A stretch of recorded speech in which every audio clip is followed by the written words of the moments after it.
ఓం మహాగణాధిపతయే నమః. ఓం గురుభ్యో నమః. ఓం శ్రీమాత్రే నమః.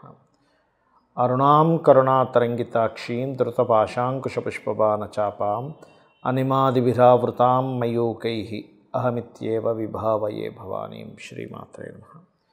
ప్రేక్షకులకి లలితాంబిక అమ్మవారి యొక్క అనుగ్రహం పరిపూర్ణంగా కలగాలని మనస్ఫూర్తిగా కోరుకుంటూ మనం ఈరోజు గురువు యొక్క మార్పు, మనం ఆల్రెడీ ఈ విశ్వవసునామ సంవత్సరంలో 3 రాసులు మారుతున్నారని చెప్పుకున్నాము. తద్వారానే కాస్త ప్రజల మీద దాని యొక్క ఎఫెక్ట్ పడడము, మైగ్రేషన్ అవ్వడము, రకరకాల దేశాల నుంచి రకరకాల దేశాలకు మార్పులు చెందడం, పెద్ద మొత్తంలో జనాలందరూ కూడా మారిపోవడం అనేది జరుగుతుంది. దేశాల నుంచి వచ్చేయడం, మారడం అనేటువంటి మనం ఆల్రెడీ చెప్పుకున్నాం. అయితే మరి ఈసారి ఈ గురువు యొక్క గోచారం, మిథునంలో ఉన్నటువంటి గురువు ఏ తేదీల్లో మనకి అతిచారం మూలంగా కర్కాటకంలోకి ఎప్పుడు వస్తున్నాడు, అక్కడ మళ్ళీ వక్రించి మళ్ళీ ఎప్పుడు మళ్ళీ మిథునంలోకి వెళ్తున్నాడు, మళ్ళీ వస్తున్నాడు.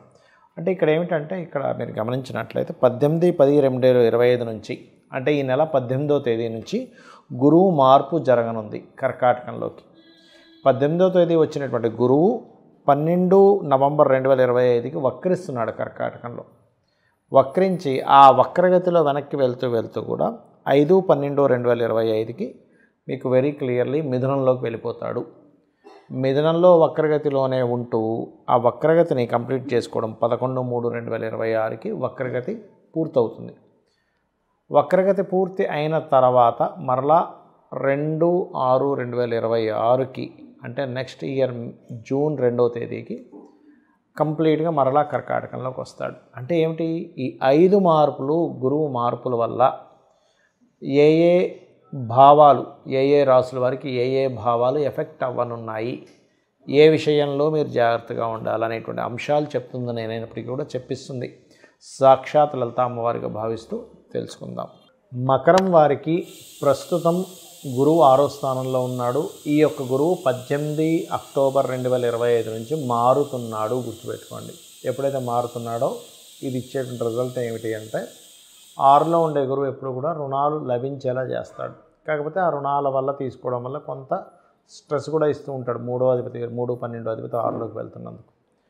అలాగే మరొక విషయం ఏంటంటే, ఈ 6లో ఉండేటువంటి గురువు ఎప్పుడైతే మీకు 7వ స్థానంలోకి మారుతున్నాడో ఇది ఇచ్చేటువంటి రిజల్ట్ ఏమిటి అని చెప్పి చూసుకున్నట్లయితే, ప్రధానంగా 7వ స్థానంలోకి వచ్చేటువంటి గురువు ప్రత్యేకంగా మీకు 7వ స్థానం ఏదైతే అయిందో అది లగ్నాన్ని వీక్షిస్తున్నందుకు, ఈ లగ్నానికి కొంత పాపి కాబట్టి కుదురుతాయి, సంబంధాలు కుదురుతాయి, అందులో ఎటువంటి సందేహం లేదు. కొన్ని అగ్రిమెంట్స్ కుదురుతాయి, వ్యాపారంలో కొంతవరకు లాభాలు కూడా ఇస్తాడు.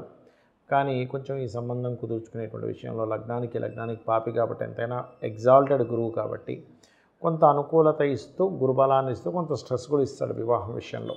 అయితే అగ్రిమెంట్స్, వ్యాపార లాభాలకు మాత్రం చాలా బాగుంటుంది. కొంత పార్ట్నర్స్ యొక్క సహకారం వల్ల కూడా బాగుంటుంది. అయితే ఇది 12 నవంబర్ 2025 వరకే ఉంటాడండి.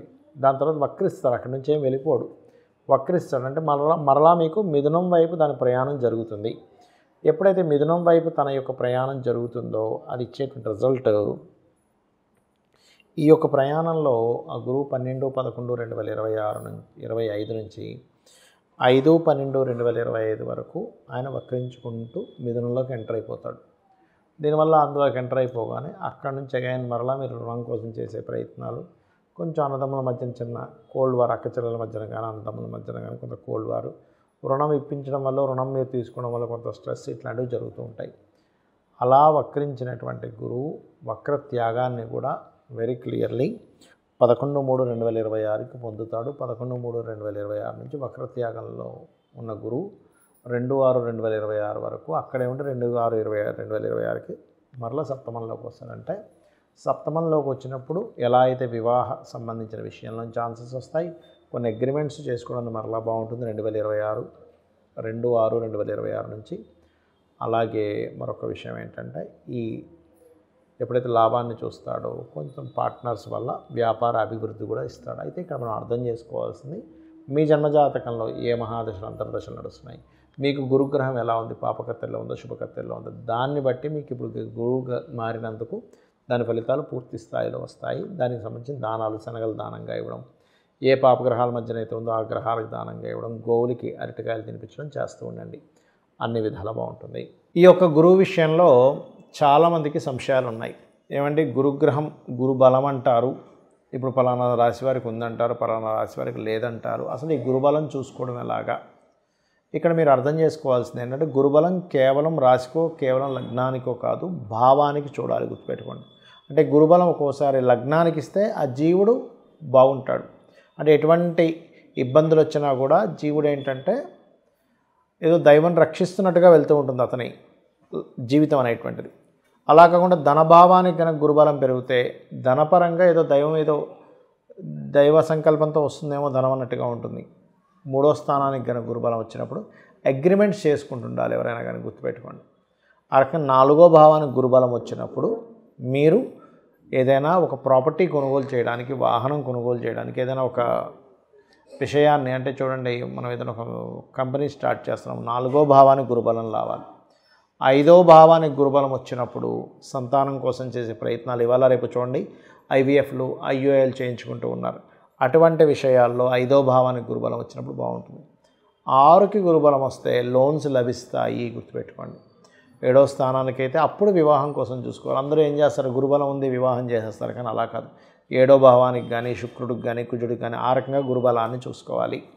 అలాగే 8వ స్థానానికి గురుబలం వచ్చినప్పుడు తాతగారు ఆస్తికి సంబంధించిన విషయంలో ఏమైనా ఉంటే డిస్టర్బ్ అయినటువంటి మళ్ళీ సెట్ అవ్వడము, అలాగే ఇన్సూరెన్సెస్ మూలంగా ధనం రావడము, అదేవిధంగా జీవిత భాగస్వామి పార్ట్నర్స్ మూలంగా ధనం రావడము, అలాగే తాతగారు ఆస్తి సంబంధించిన విషయంలో ఏమైనా గొడవలు ఉంటే తీరిపోవడం లాంటివి ఇస్తాడు 8వ స్థానంలో గురుబలం. ఇది రీసెర్చెస్ లేనట్లయితే చూడండి, ఒక్కోసారి మనకి కొన్నిసార్లు మనం కొన్ని ప్రయోగాలు చేస్తూ ఉంటాం, రీసెర్చ్ చేస్తూ ఉంటాం, అక్కల్ రిలేటెడ్ నేర్చుకుంటూ ఉంటాం. అటువంటివి యోగిస్తుంది. 9వ స్థానానికి కానీ 9వ అధిపతికి కానీ గురువుకే గురుబలం వచ్చినప్పుడు, అంటే గోచారంలో ఉండేటువంటి గురువు వీళ్ళ జన్మజాతకంలో ఉండేటువంటి గురువుతో కనెక్టివిటీస్ ఉంటాయి. అలాంటప్పుడు ప్రధానంగా ఇక్కడ మీరు తెలుసుకోవాల్సిన అంశం ఏమిటి అంటే, ఇది ముఖ్యంగా ఉపనయనము చేయించుకోవడానికి, దైవ కార్యాలు చేయడానికి, పుణ్యక్షేత్రాలకు వెళ్ళడానికి బాగా యోగిస్తుంది. అలాగే 10వ స్థానానికి కనుక గురుబలం వచ్చినట్లయితే ఉద్యోగ అభివృద్ధిని ఇస్తుంది. లాభస్థానానికి అయితేనేమో వ్యాపార అభివృద్ధిని, ఈ ఇంట్లో ఒక్కోసారి చూడండి ఏ శుభకార్యం జరగట్లేదు, ఎటువంటి సక్సెస్ లేదు అనుకునేటువంటి వారికి లాభస్థాన గురుబలం మంచిది. అయితే ఇక్కడ 12వ స్థాన గురుబలం కనుక పెరిగినట్లయితే కొన్ని పుణ్యకర్మలు చేయడానికి, విదేశాలు వెళ్ళడానికి బాగుంటుంది. అయితే ఇక్కడ ఈ విషయంలో మీ యొక్క గురువు ఎలా ఉన్నాడు, ముందుగా మీ జాతక చక్రంలో గురువు బలంగా ఉన్నాడో బలహీనంగా ఉన్నాడో తెలుసుకోండి. తద్వారా ఆ బలం పెరగడానికి గంధముతో భగవంతుని పూజించడము, గోవులకి అరటికాయలు పెట్టడం చేయండి. అలాగే మీకు గురువు శుభుడా పాప 2 లగ్నాలు ఉంటాయి, గురువర్గ లగ్నాలు, శనివర్గ లగ్నాలు. గురువర్గ లగ్నాలు అంటే మేషము, కర్కాటకము, సింహము, వృశ్చికము, ధనుర్మీన లగ్నాలు గురువర్గ లగ్నాలు. శనివర్గ లగ్నాలు అంటే వృషభము, మిథునము, కన్యా, తుల, మకర, కుంభరాశులు శనివర్గ లగ్నాలు అవుతాయి. ఈ శనివర్గ లగ్నాలకి గురువు కొంతవరకు హెల్ప్ చేస్తాడు. గురువర్గ లగ్నాలకి ఎక్కువ ఇది ఉంటుంది. ఎందుకంటే ఇది గురువర్గము, అది శనివర్గము. మరి శనివర్గ లగ్నానికి గురుబలం లేకపోతే ఎలాగా అంటే కొన్ని జాతకాల్లో గురువు పాప అయినప్పటికీ కూడా శుభ ఫలితాలు ఇస్తాడు. ఇది గుర్తుపెట్టుకోవాలి. కొన్ని లగ్నాలకు గురువు శుభుడైనా పాప ఫలితాలు ఇస్తాడు. అదేమిటి అంటే మీ యొక్క జన్మజాతకంలో గురువు ఉన్నటువంటి కండిషన్ బట్టి మీకు గురుబలం అనేటువంటిది ఏర్పడుతుంది. ఇది ప్రధానంగా చూసుకోవాలి. గురుబలం ఉన్నటువంటి వ్యక్తికి దైవానుగ్రహం బాగుండడము, సంతాన అభివృద్ధి కలగడము, గురువులతో మంచి సపోర్ట్ రావడము, ఇవన్నీ జరుగుతాయి. గురుబలం లేనటువంటి పిల్లలకి చిన్నప్పుడు చూడండి స్కూల్లో టీచర్స్తోనే ఎక్కువగా ఇబ్బందులు పడుతుంటారు. అప్పుడు మనం అర్థం చేసుకోవాలి, ఓహో గురుబలం తక్కువగా ఉంది. మంచి కార్యాలు ఎవరైనా చెప్పినా మనకు చేయబుద్ధి కాదు, అప్పుడు గురుబలం తక్కువగా ఉందని అర్థం చేసుకోవాలి. గురు సమానుల్ని మనం తెలియకుండానే వాళ్ళతో మనం ఒక మాట పడ్డము, మనం వాళ్ళని చులకనగా చూడడం జరుగుతుంటుంది. అలాంటప్పుడు కూడా మనం అర్థం చేసుకోవాల్సింది ఏంటంటే గురుబలం తక్కువగా ఉంది. అలాంటప్పుడు మనం చేయవలసింది దక్షిణామూర్తి యొక్క ఆరాధన లేదా దత్తాత్రేయుడి యొక్క పారాయణం చేయడము, ఇవి ఎక్కువగా చేస్తుంటారు. లేదా గోశాలకు వెళ్ళి గోవులకి అరటికాయలు తినిపించడము, పసుపు, గంధము లాంటి పదార్థాలను చక్కగా ఆలయాల్లో సేవకి వినియోగించుకోమని ఆ యొక్క భగవంతుడు మీకు అనుగ్రహం ఇచ్చాడనేటువంటి భావనతో వాటికి ఇవ్వడం చేయండి. అప్పుడు ఏమవుతుందంటే గురుబలం ఎప్పుడైతే పెరిగిందో మనిషి జీవితంలో చాలా ముఖ్యమైనటువంటి అంశం. గురువు బాగుంటే జ్ఞానం పెరుగుతుంది. జ్ఞానం వల్ల అంటే మనం ఏదైనా పుణ్యకార్యములు చేయాలన్నా, దేవత ఆరాధన చేయాలన్నా గురుబలం ఉండాలి. గురుబలం ఉంటేనే మనం చేసేటువంటి దేవత ఆరాధన ఏవైతే ఉంటాయో అవన్నీ కూడా ఫలిస్తాయి, గుర్తుపెట్టుకోండి. కాబట్టి గురుబలం పెంచుకునేటువంటి విషయాల్లో ఈ యొక్క ప్రక్రియలు పాటించండి.